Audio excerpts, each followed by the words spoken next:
O Supremo, na minha opinião, já perdeu, já foi. Não existe mais Supremo. O que nós temos é uma pequena assembleia de personalidades nomeadas e que tem um poder desproporcional. Agora, aquilo ali não é um Supremo Tribunal, não é. É um Supremo Conselho, é uma Suprema Assembleia, mas não é um Supremo Tribunal. Ali não há julgamento idôneo, isento, né, e de questões constitucionais, o que seria o caso de a missão principal de você ter um Supremo Tribunal é de você ter um resgate da sua função de julgar somente itens constitucionais. Mas aqui você vê o Supremo legislando, o Supremo cobrando execução, determinando data de execução, determinando data de legislação, e se não legislar, nós vamos legislar. Isso não é um tribunal. Isso é uma assembleia executiva. E ela é nomeada, não eleita, e é exatamente isso que está exercendo poder. E é o que está ajudando o governo ainda a se manter. O governo, na minha opinião, se não for esse poder dessa assembleia, dessa pequena assembleia suprema, desaparece. Ele cai rapidamente, não tem base de sustentação, perde o grande executor mor, e que, na verdade, a gente precisa tomar cuidado, porque se você for analisar o modelo comunista, o presidente no modelo comunista, ele não governa. Quem governa é um conselho permanente, que faz todas as leis, define as datas de tudo, a agenda política, e aí convoca a Assembleia Nacional para votar 1 ou 2 vezes por ano, vota lá 200, 300 leis que eles precisam de uma chancela democrática, e voltam para suas casas e eles tocam o barco e diz que tem uma democracia, uma ditadura democrática. É assim que eu digo, está na Constituição da China. E é esse o modelo. E é esse modelo, em todo modelo comunista. Nicarágua é assim, Cuba é assim. Então, China é assim, Vietnã é assim, a Coreia do Norte é assim. E aqui o senhor acha que a gente está caminhando para esse modelo já comunista? Estamos nesse modelo. Nós estamos reforçando esse modelo. Esse é que é o ponto aqui. Nós já estamos, de facto, neste modelo. Agora falta constitucionalmente amarrar isso, mas é muito fácil. Você começa a acirrar as regras eleitorais, elimina toda a oposição, qualquer chance de entrar para o sistema.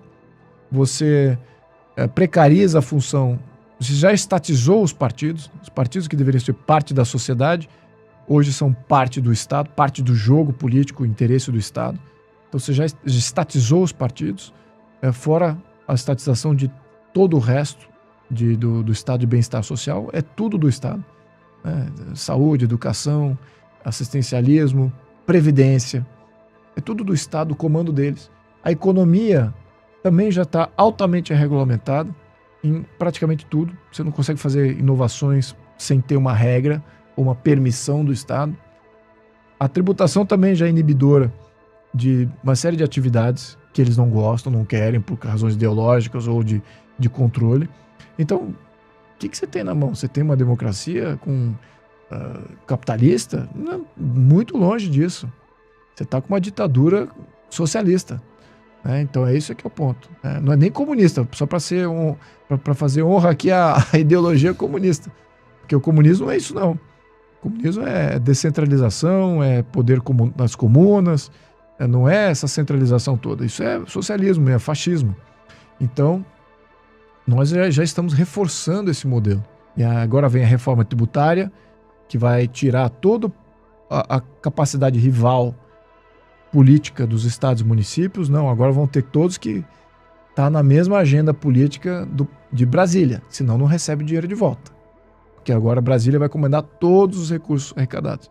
Então essa é outro tijolinho aí na construção desse castelo aqui de Brasília. E aí vem essa última etapa, é a questão da segurança pública, que você vai criar uma força nacional que é vinculada ao Brasília e pronto. E cadê as forças locais?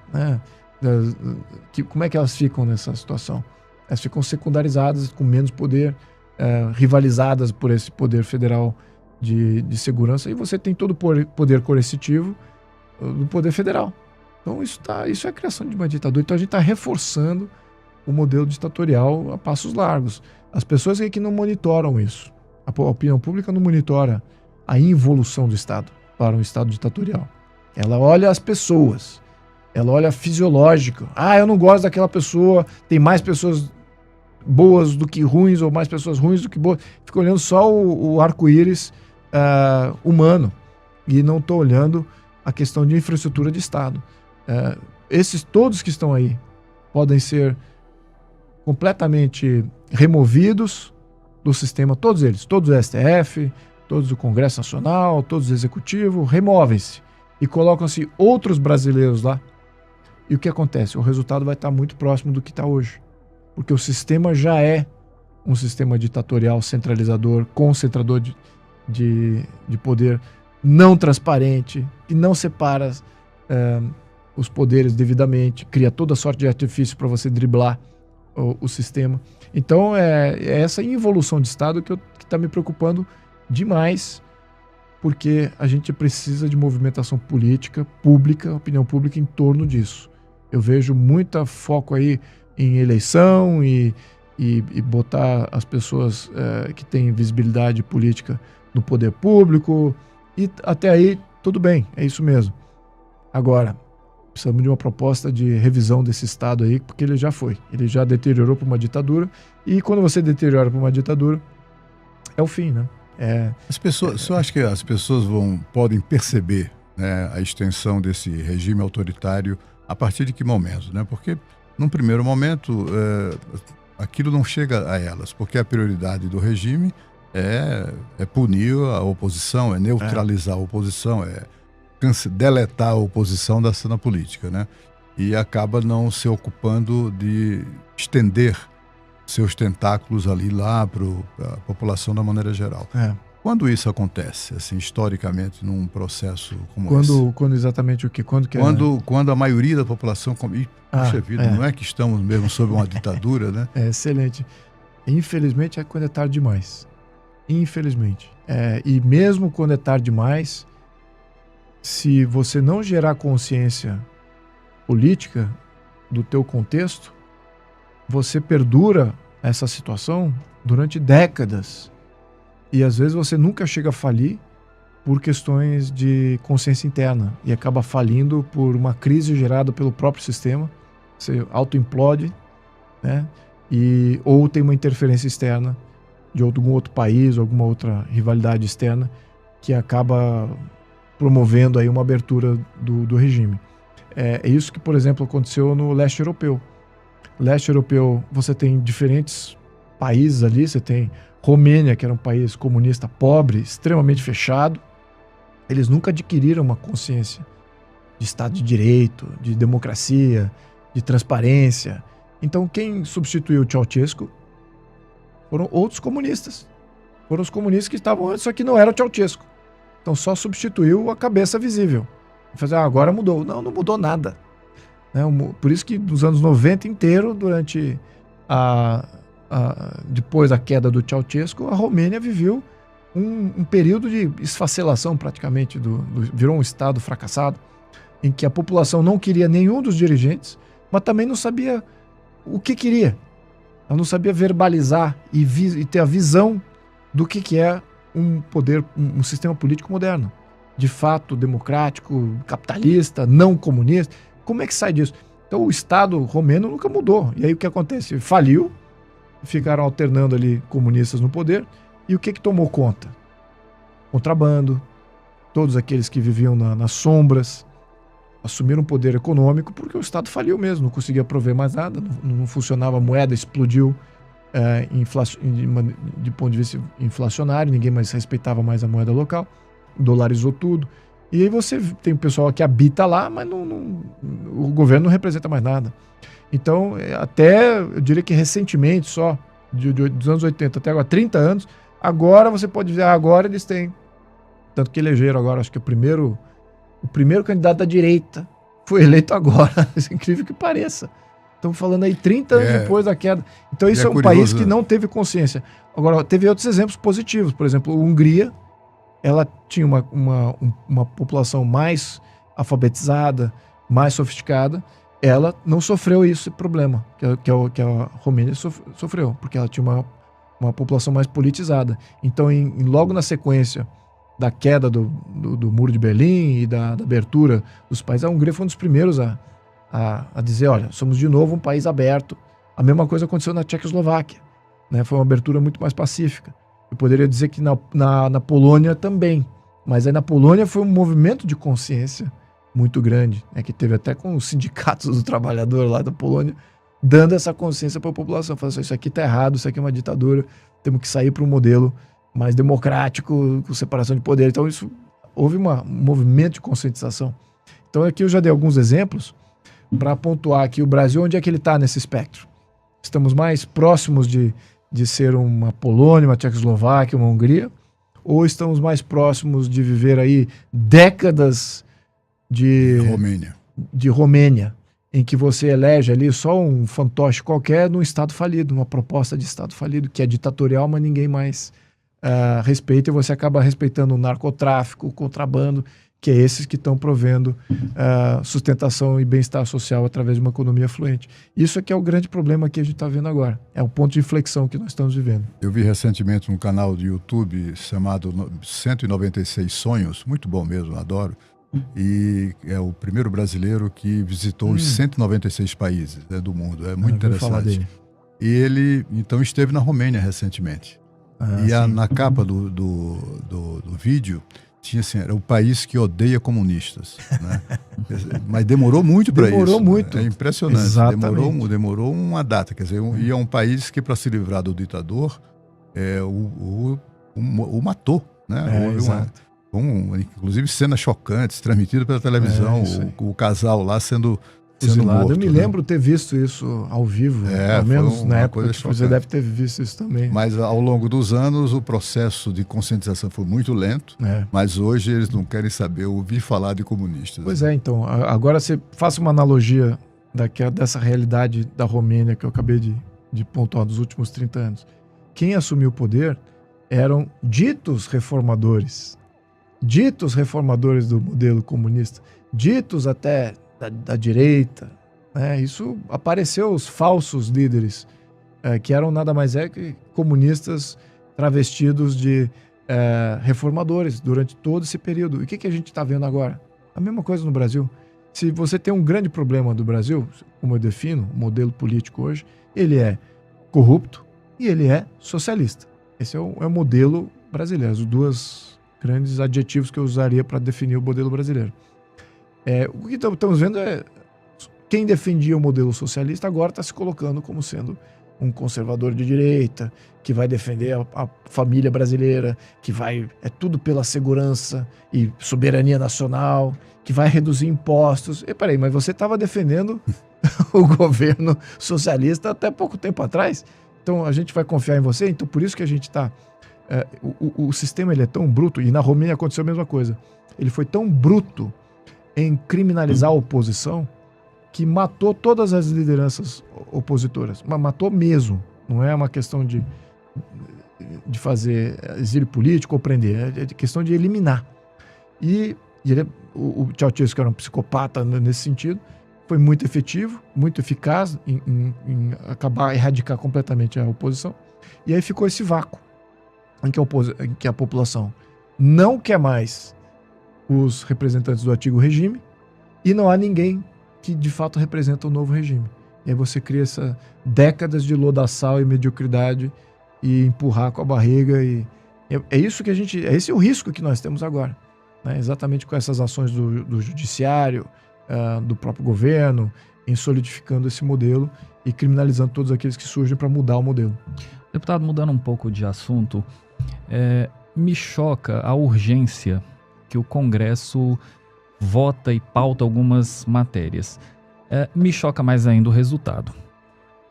Esse projeto que passou quase que a toque de caixa da ampliação do número de deputados federais, isso é uma necessidade da sociedade? A sociedade, isso é um anseio das pessoas, assim, que é uma coisa... É difícil a gente entender todo o problema que a gente está passando e a gente se pega assim no meio de uma votação para ampliar o número de deputados federais. Exatamente. Olha, é um absurdo. É realmente um absurdo. É mais um absurdo que se soma a vários outros.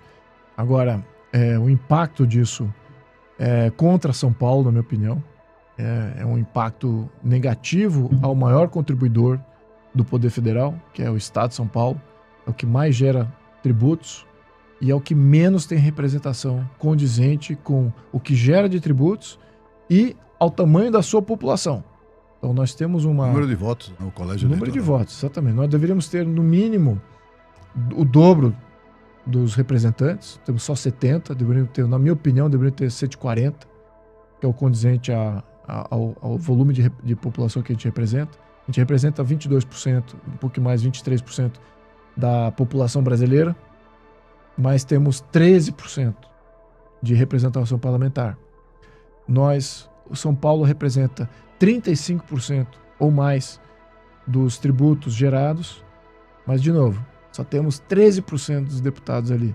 E o que acontece? Quando você aumenta o número de deputados que não são de São Paulo, na discussão, primeiro, orçamentária, e de leis que aplicam a todo o país que tem impacto orçamentário.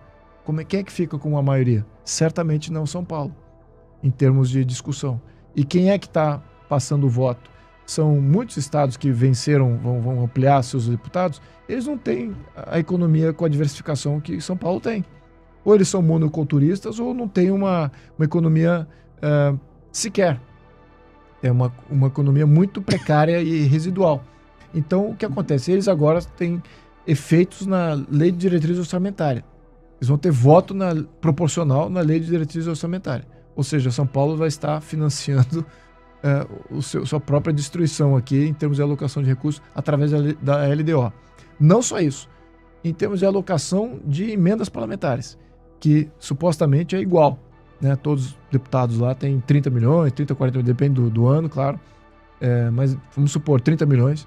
E o que acontece? Agora você vai ter mais 18 deputados que não são de São Paulo e que vão ter uso dessas emendas parlamentares, sendo que uma parcela expressiva dessas emendas, em termos de valor, veio de contribuintes de São Paulo e não vai estar sendo reinvestido na saúde de São Paulo, no saneamento de São Paulo, em projetos em São Paulo. Isso diminui a força de São Paulo. Diminui a força de São Paulo, só isso.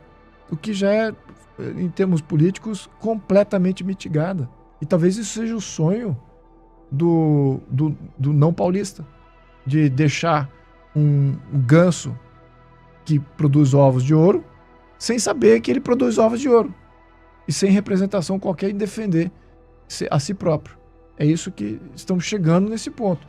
Eu tenho peregrinado no estado de São Paulo em várias prefeituras, pequenas, médias e grandes, e lá falta recurso para fazer projetos de base. E você veja, poxa, peraí, para onde está indo esse recurso então?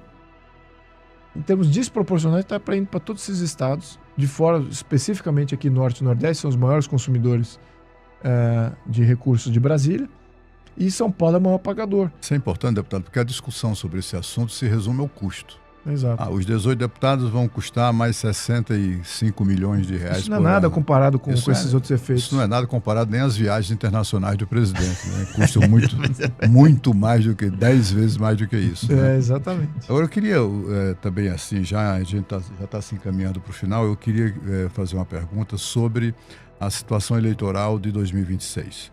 A gente vê uma situação em que o ex-presidente Jair Bolsonaro, que é o maior líder de centro-direita no Brasil, ele continua insistindo, batendo na tecla que é candidato e será o candidato a presidente. Uhum. Todos sabemos que isso não acontecerá, porque ele está inelegível, é nula, absolutamente nula a possibilidade de reverter isso, não nos tribunais que nós temos, né, como, por exemplo, isso será decidido no Supremo Tribunal Federal, como também é quase certo que ele seja preso, porque é muito forte ali o sentimento de ódio e de vingança de ministros, da maioria dos ministros, né? Eles vão condenar o Bolsonaro.